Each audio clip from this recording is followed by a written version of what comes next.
milímetros de mercurio. ¿No es cierto? Pero resulta que no es así. Y cuando hago la medición, cuantificación, una presión, voy a medir sangre arterial y quiero medir cuánto de gas tengo, resulta que apenas tengo 95. 95 milímetros de mercurio. Hemos dicho, no vamos a poner unidades y mejor ponemos cifras más grandes, ¿no es cierto? 95 milímetros de mercurio de presión parcial arterial de oxígeno. Hemos puesto valores y podemos poner entonces acá otro valor que nos interesa, ¿sí? Ponemos una rayita y 4, entonces podemos poner, ya es diferente, ya hemos salido del alveolo y a nivel vascular, arterial, encuentro una presión parcial. Ahora, miren, arterial está con A minúscula, presión parcial arterial de oxígeno de 95 milímetros de mercurio, pero ¿dónde se me han evaporado 9 milímetros de mercurio?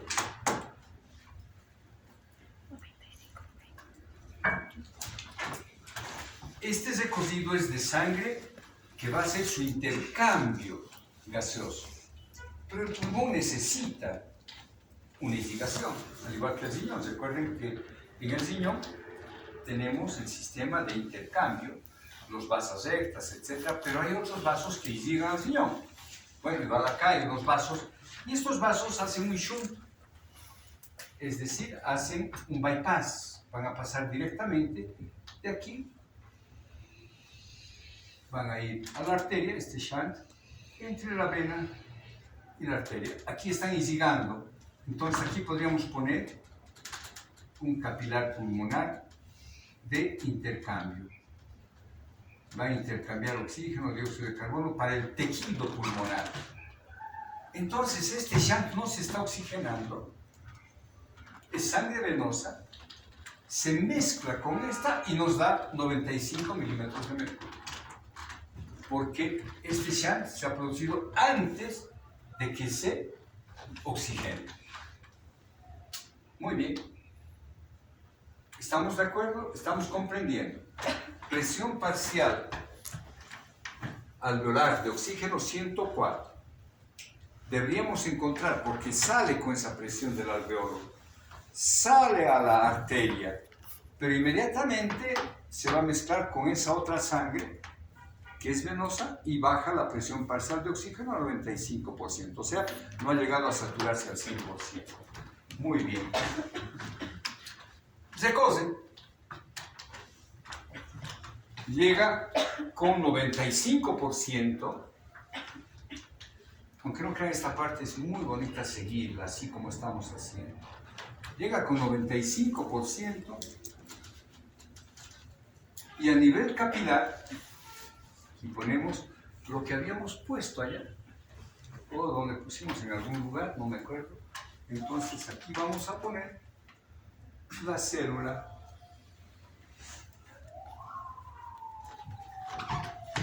y la célula consume oxígeno. Consume oxígeno y esta célula tiene 23 milímetros de mercurio de presión parcial de oxígeno. Y el intersticio está con 40 milímetros de mercurio. Entonces, cuando llega el oxígeno acá, cede y va a salir con una presión parcial de 40 milímetros de mercurio. Ha transferido todo su oxígeno aquí y se ha igualado y sale con una presión parcial de 40 milímetros de mercurio. Se cose por la vena con 40 milímetros de mercurio, llega con 40 y se va a producir ahora el proceso inverso. Aquí se dio, el oxígeno salió hacia el intersticio de la célula y cuando se torna al alveolo, entonces el oxígeno se carga otra vez. Muy bien. Pero resulta, ahora vamos a explicar algunas cosas. ¿Han comprendido esta parte, jóvenes? Está claro, ¿verdad? No se me han perdido, no se han quedado en el capilar, ¿no? Seguro. Muy bien. Ahora, ¿cómo se transporta el oxígeno?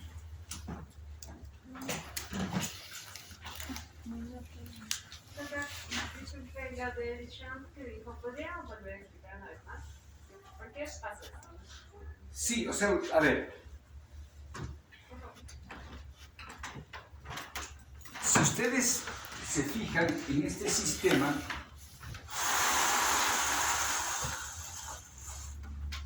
el capilar que llega, lo único que hace es intercambiar oxígeno y dióxido de carbono con el alveolo. Nada más. No es un capilar de intercambio de metabolitos. No va a pasar hidrogeniones, no va a pasar glucosa, no. Simplemente está hecho para que salga el dióxido de carbono y entre el oxígeno. Nada más. Pero, oiga, el pulmón necesita nutrirse. Los neumocitos y todas las otras células del parénquima pulmonar necesitan nutrientes, necesitan glucosa, necesitan aminoácidos, necesitan todo aquello. ¿Y cómo se van a nutrir? Entonces, su irrigación es muy especial. Esta sangre que estás retornando va a ir a irrigar al pulmón. Y en vez hace este shunt, hace una capilarización a nivel de los pulmones, como esa capilarización sistémica, pero en pulmones, y retorna e ingresa a la sangre arterial. ¿Ya? Entonces está ingresando a una sangre aquí. Ahora entonces me alegra mucho su pregunta. Entonces está ingresando una sangre con 40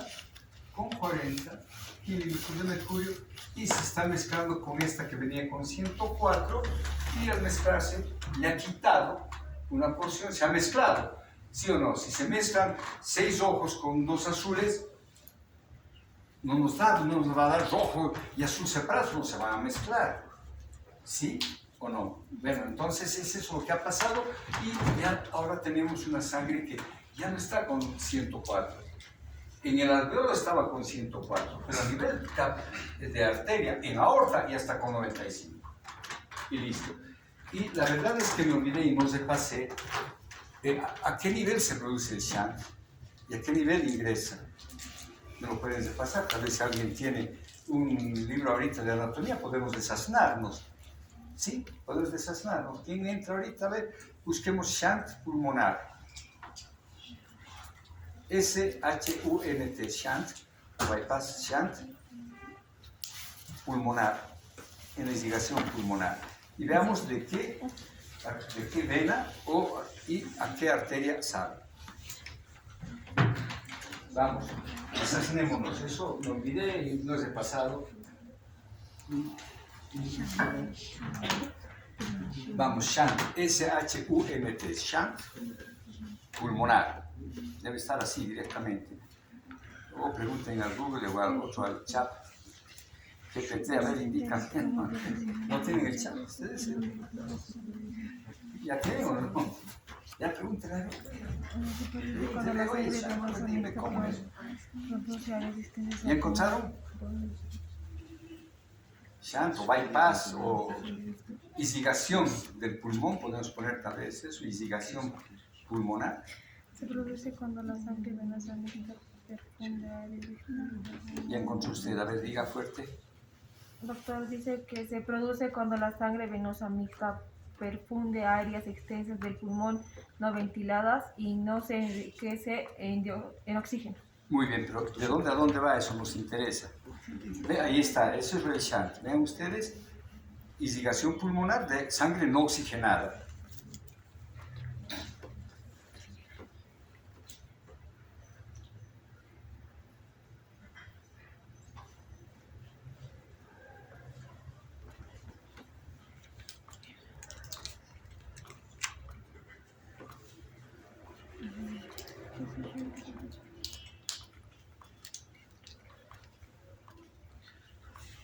Bien, tal vez lo podemos dejar para después, si son lentos en encontrar. Bueno, pero ahí está, con la lectura yo creo que se ha aclarado más, ¿no es cierto? ¿Sí, señorita, o no? ¿Ya? Entonces ahí sí nos sirvió mucho. Ya saben ustedes. Bueno.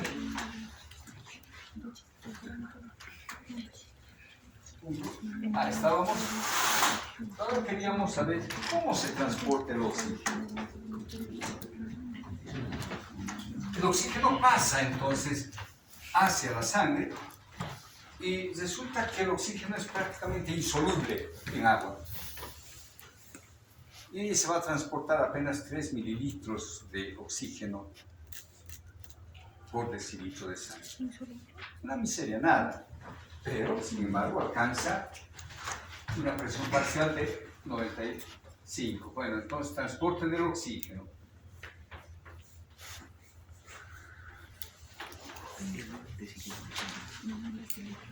Una miseria, es insoluble. 3 mililitros de oxígeno son transportados por decilitro de sangre. Nada. 3%, 3 mililitros, y el 97% del oxígeno se transporta unido a la hemoglobina.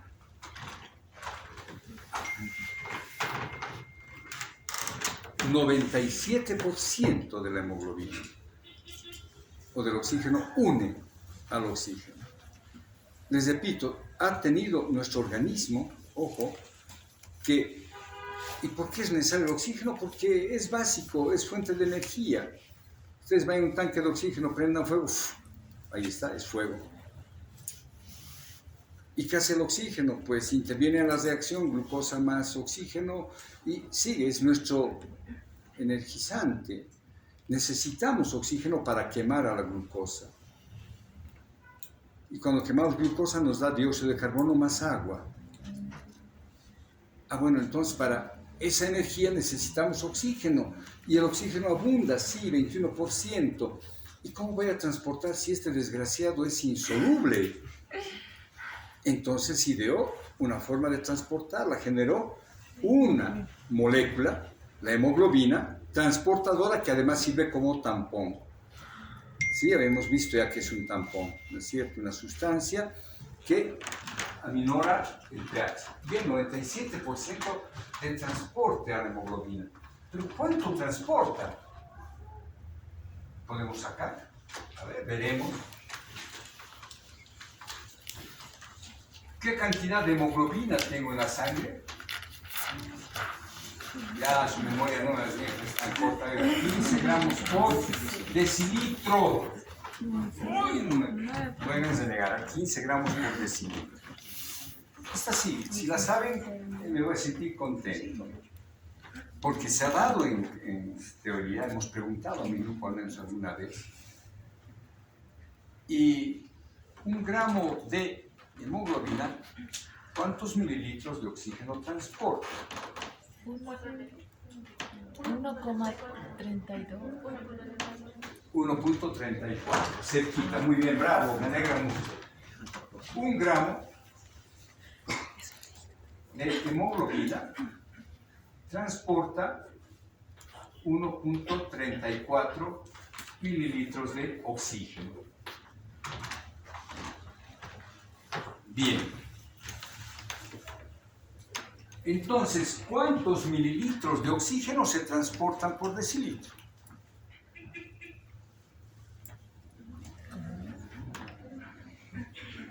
Es multiplicación rapidito, oiga. Si 1 gramo de hemoglobina transporta 1,34, pues 15 gramos transportarán X.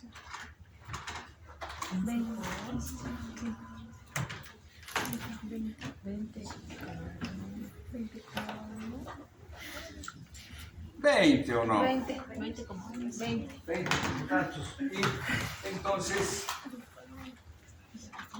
en 1 decilitro existen ¿cuánto?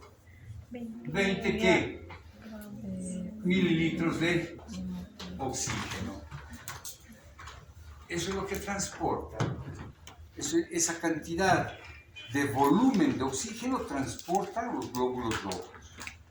20 mililitros de oxígeno por decilitro de sangre. Por decilitro de glóbulos rojos. Ahí está, miren qué interesante. Esta es la cantidad comparado con los 3 mililitros disueltos. Nada, ¿no es cierto? 3 mililitros disueltos ahí. No, realmente es insoluble. Y con esto logra 20 mililitros. Cuando, ojo, está saturada al 100%.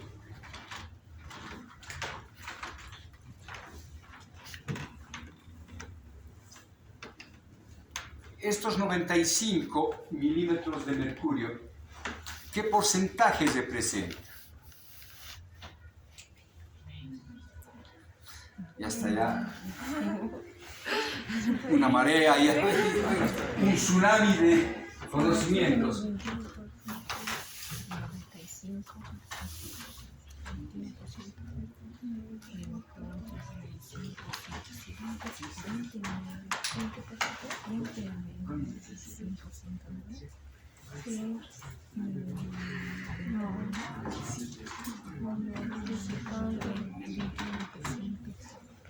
Sí, 21 por 20 de 25.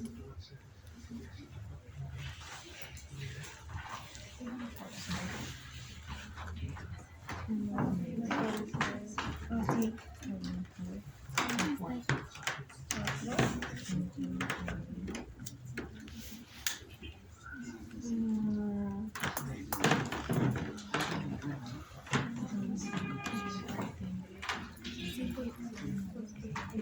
Resulta que era 104 y llegó a 95. Entonces, ¿qué porcentaje es este? 104 es 100%. 95, ¿cuánto es? 98, 97 más o menos. Oiga, 98, vamos a ir peleándonos por ahí. 98, pongamos. ¿No? Ya, 98. Ah, entonces ya no es el 100%. Un decilitro de sangre transporta 20 mililitros de oxígeno cuando está al 100%. Ahora, cuando es al 98%, ¿cuánto? 19.76. 19.76 y vamos a ver los libros 19.4. Porque hay una peleita de ahí del 90. A ver, calcula el 97%.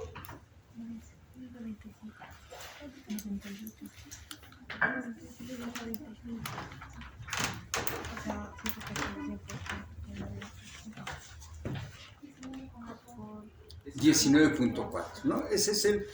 Trabajan con el 97%, que habíamos dicho que transporta, no se satura al 100%, entonces, ¿debido a qué? Debido a ese shunt, no llega al 100% de saturación, entonces nos está transportando 19.4 volúmenes. Y bajamos entonces a 19.4 mililitros de oxígeno cuando es al 97%. Y aquí podríamos agregar, tal vez algo, a 104 milímetros de mercurio de presión. Y aquí ponemos a 95 milímetros de mercurio de presión.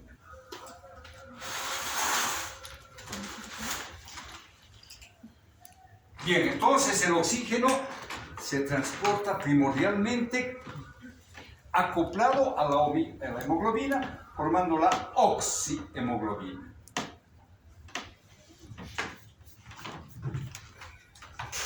Y esta molécula de hemoglobina tiene una característica, que cuando hay una presión parcial grande de oxígeno, se satura. Y cuando hay una presión baja en el medio ambiente, libera. Claro, siempre va a ser, de acuerdo a la ley de Henry, tiene que igualarse las presiones entre los dos líquidos. Ah, qué bueno. Cuando hay una presión parcial alta de oxígeno en el medio ambiente, alveolo, se satura el oxígeno. Cuando a nivel capilar hay una presión baja, libera su oxígeno.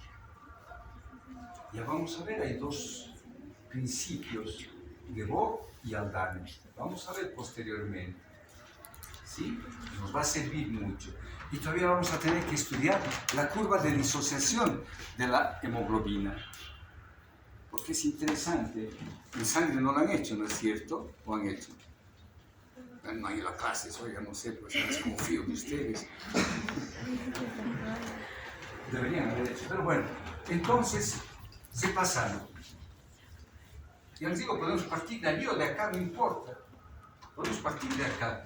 El oxígeno o la célula ha consumido oxígeno de tal manera que está exhausto con 23 milímetros de mercurio, el intersticio está con 40 y cuando llega la sangre oxigenada, cede el oxígeno, va a pasar a la célula. Ahora este 23 no es fijo. 23 hasta 45, 46, va a depender mucho del metabolismo, ¿no es cierto? Ahorita, por ejemplo, sus neuronas deben estar pues, con 23 consumiendo todo el oxígeno, pero sus músculos deben estar felices, chochos ahí con 46, no están consumiendo. Entonces va a depender mucho del metabolismo de la célula para tener una presión parcial de oxígeno variable en la célula, de 23 a 46, no es fijo. Pero el intersticio ya es más fijo, 40. Y cuando llegue la sangre arterial con 95, se va a equilibrar con los 40 milímetros de mercurio del intersticio y sale por la vena con esta presión parcial de 40. Va por la vena y cuando llega a nivel alveolar, el alveolo que tiene más oxígeno entonces va a igualar y sale la sangre con una presión parcial de 104. Y a nivel arterial, ahí entró este shunt, le mezcló sangre venosa, que tiene poco oxígeno, y nos bajó la presión parcial de 104 a 95. Entonces, ¿cuál es la presión parcial arterial de oxígeno? Con firmeza. 95, ¿qué? ¿Papas? Milímetros de mercurio. Gracias. Es que las unidades las tienen que tener siempre. 95 milímetros de mercurio. Aquí sí pondremos, aquí hemos dicho no porque no nos va a alcanzar, pero allá ponemos 95 milímetros de mercurio. Eso es importante. Presión arterial, ojo, minúscula, de oxígeno, 95 milímetros de mercurio. Y la presión venosa de oxígeno, es de 40 milímetros.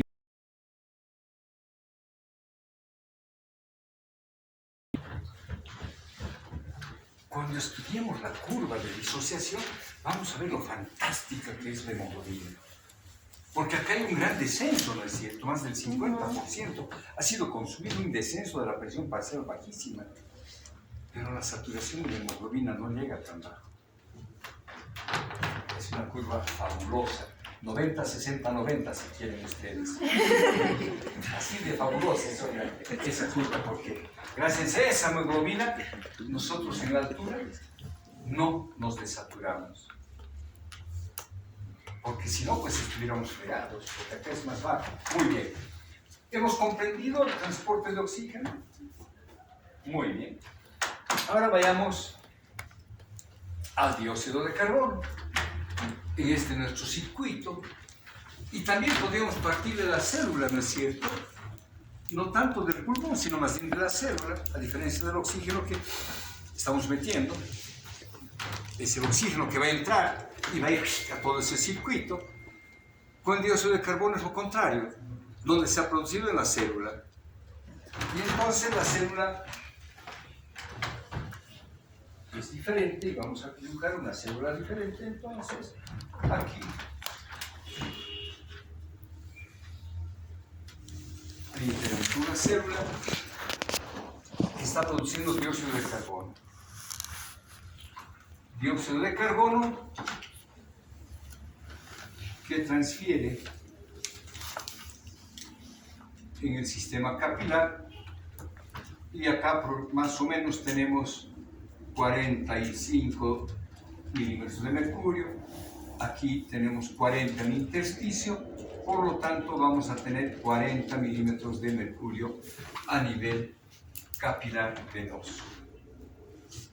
El oxígeno, o perdón, el dióxido de carbono se está transportando con 40 milímetros de mercurio. Entonces tenemos en azul el dióxido de carbono, sigue por la vena con 40 milímetros de mercurio, llega al sistema capilar con 40 milímetros de mercurio y en este alveolo va a, perdón, es 40, aquí es, disculpen, 45 milímetros de mercurio y va a ceder a 40 y tenemos 40. Entonces, muy diferente. El dióxido de carbono apenas ha cedido 5 milímetros y regresa entonces por la sangre arterial con 40. Y cuando llegue a capilar va a llegar a 45.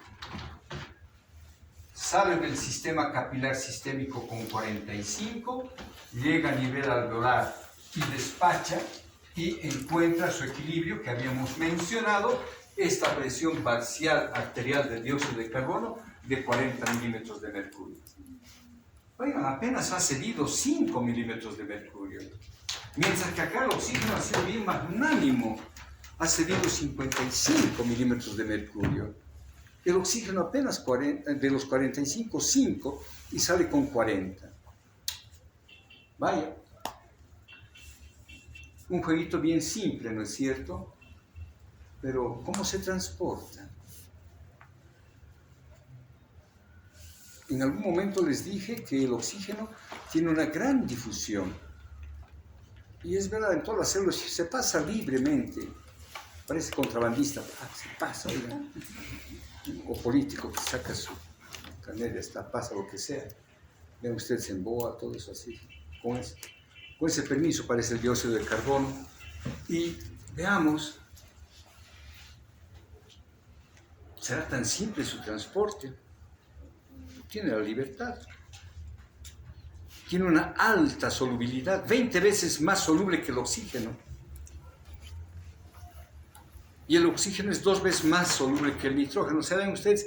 El nitrógeno prácticamente es insoluble, por eso no lo mencionamos ni lo encontramos en sangre. Ya si el oxígeno es apenas insoluble, entonces el nitrógeno nada. Por eso el nitrógeno casi no interviene en la difusión sanguínea, excepto cuando la presión es muy alta, ¿no? Como cuando nos sumergimos a 10 metros hacia abajo. Entonces ahí sí va a pasar, y si nos sacan rápidamente, se forman burbujas de nitrógeno y eso nos va a producir una embolia gaseosa. Por eso cuando ascendemos es lento, lento, lento, lento, lento. Muy bien. Entonces tenemos una pequeña duda si no decimos cómo se transporta este gas. ¿Tenemos pisado acá? No, no tenemos pisado. Entonces vámonos al otro lado. Hemos pisado esto, y podemos... Ay, perdón. Esto voy a... Si alguien tiene conocimiento de un carpintero de aluminio, me avisa para hacer cambiar esto. Vamos a hacerlo cambiar hoy. No me gusta que sea así. Ya si alguien tiene, me avisa para darle el trabajo y lo voy a...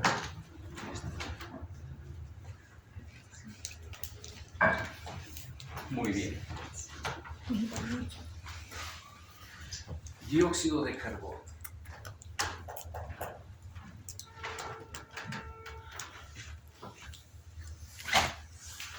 Esta célula produce dióxido de carbono. Se difunde al intersticio y se difunde al sistema vascular. CO2, alta difusibilidad.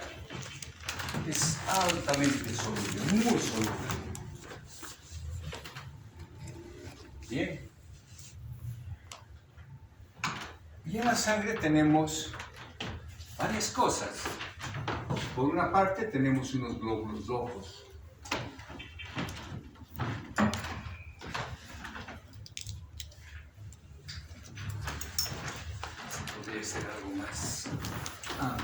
entonces esto. Tenemos entonces más amplio. Un capilar, aquí estamos, un sistema vascular directamente. Y tenemos al glóbulo rojo, es el que nos interesa porque además está en millones, ¿no es cierto?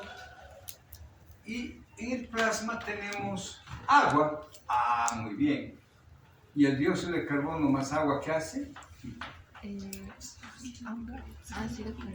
Hace bicarbonato, que es muy inestable, ácido carbónico, mejor dicho, ácido carbónico, CO3H2, y este también es inestable, hace esta reacción en anverso y reverso, porque hay una enzima que es la hidrasa carbónica y la va a convertir en HCO3 más hidrogenión, y este hidrogenión puede ser tamponado ¿por quién? Por otra sustancia, ¿no es cierto? Bueno, por los fosfatos, sulfatos, pero ahí está, tenemos la posibilidad de que el dióxido de carbono se transporte en forma libre en un 30%.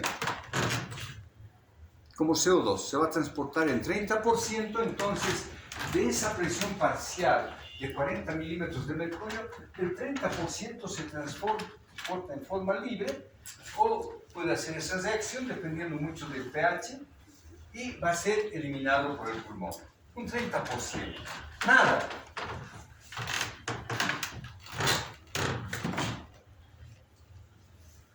Vaya, entonces el resto, ¿cómo? Un pequeño porcentaje como bicarbonato, o como bicarbonato el 30%, como CO2 libre y mucho menos, como bicarbonato el 30%, corrijan, y como CO2 libre muy poco, porque rápidamente se forma en bicarbonato. El bicarbonato va a ir al riñón, va a producir el equilibrio ácido-base, el electrolítico, lo que hemos visto, ¿no es verdad? Entonces, es más que como CO2 nos interesa como bicarbonato, porque ese es el que va a pasar. Muy bien, entonces como bicarbonato el 30%, como CO2 libre muy poco, pero el otro 70%, bueno, entonces el otro 70%, este CO2 va a ingresar al glóbulo rojo. Y bueno, eso me obliga entonces a amplificar a este glóbulo rojo. Vamos a ponerlo grandote ahora, más grande todavía. Entonces va a aplicar. Este glóbulo rojo es bien bonito, ¿no? Bicóncavo. Ahí está, un glóbulo rojo, amplificado. Para que no, hasta los que no tienen buena vista pueden ver bien. Entonces ingresó acá el dióxido de carbono. Y acá también tenemos la hidrasa carbónica. Hay agua,